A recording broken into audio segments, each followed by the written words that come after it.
We have breaking news right now. Senator Cory Booker from New Jersey and leader Hakeem Jeffries have begun a sit in at the United States Capitol. This is a bicameral sit in, which means that you have a member of the House of Representatives and a member of the United States Senate sitting in front of the United States Capitol, protesting or doing something to cause, as Cory Booker said, good trouble.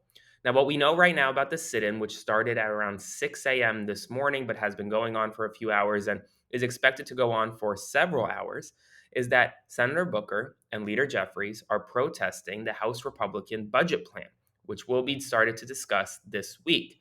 This budget plan could theoretically gut Medicaid funding for millions of Americans.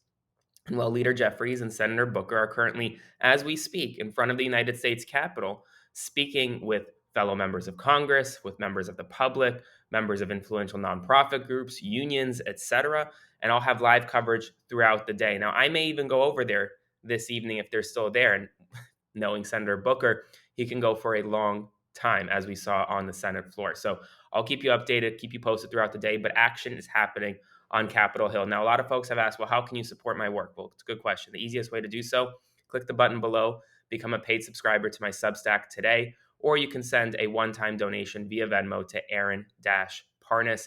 Your work is completely funded. My work is completely funded by you. No ads, no sponsors. So just you on this channel. So thank you so much ahead of time.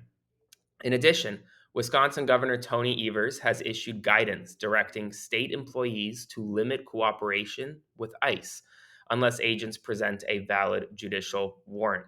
This sparks a very interesting battle between the executive and between state officials in Wisconsin, and it comes after Wisconsin Judge Hannah Dugan was arrested for allegedly obstructing an ongoing ICE investigation as ICE officials entered her courtroom, attempted to apprehend an individual with just an administrative warrant, not an active judicial warrant.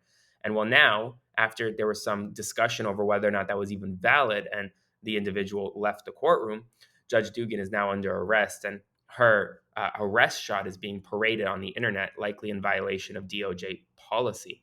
So we'll see what happens next. But at least in Wisconsin, state employees are being told do not comply with ICE unless they have a valid judicial warrant.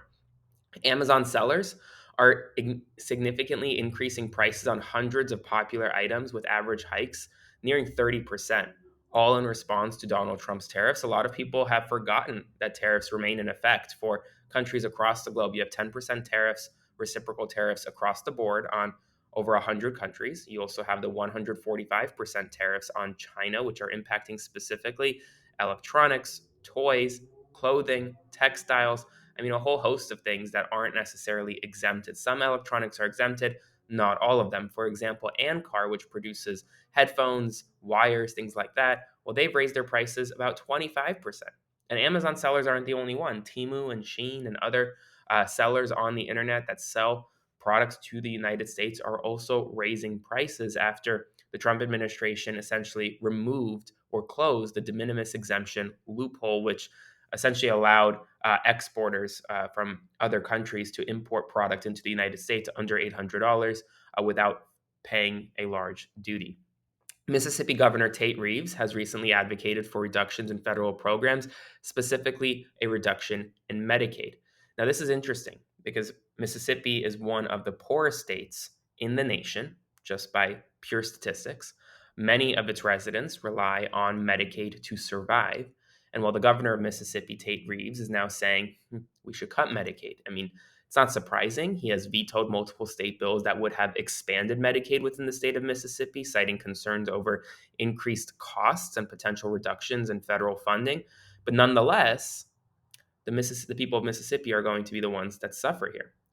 In addition, interim United States Attorney for Washington, D.C., Ed Martin, who has actually been nominated to be the U.S. Attorney in D.C., has contacted several prominent medical journals, including the New England Journal of Medicine, with letters questioning their editorial practices and suggesting, without any evidence, that they may be biased or influenced by some type of external pressures. The editor in chief of the New England Journal of Medicine, Eric Rubin, described the inquiry as, quote, vaguely threatening, and reaffirmed the journal's commitment to rigorous peer review, and editorial independence. Donald Trump got some more bad news at the polls. According to a new New York Times Siena poll, only 42% of Americans approve of his job as president. 54% disapprove. That's a net negative 12% approval rating. Folks, to put that into perspective, that is the worst approval rating of any president at this time in their term in the 21st century. So bad news for Trump. Only 36% of registered voters believe the country's on the right track. 53% believe it's on the wrong track. 66% describe his term as chaotic. And 59% characterize it as scary. Now, Trump isn't running for re-election no matter how much he claims he wants to, or he may try, but it's not going to work, right? The president can only serve 2 terms, not 3. But why this polling is important is because there are elections this year in November. There are elections next year in November. And many of the Republicans on the ballot are running on a Trump agenda. They are trying to execute his agenda, whether in Congress, whether in state legislatures across the country, or even in state executives. And so they're going to be strapped with the Trump approval rating, even if Donald Trump's name isn't necessarily on the ballot. And if his approval rating is where it's at now, or potentially even worse come this time next year, then there are going to be significant alarm bells going off within Republican caucuses across the country.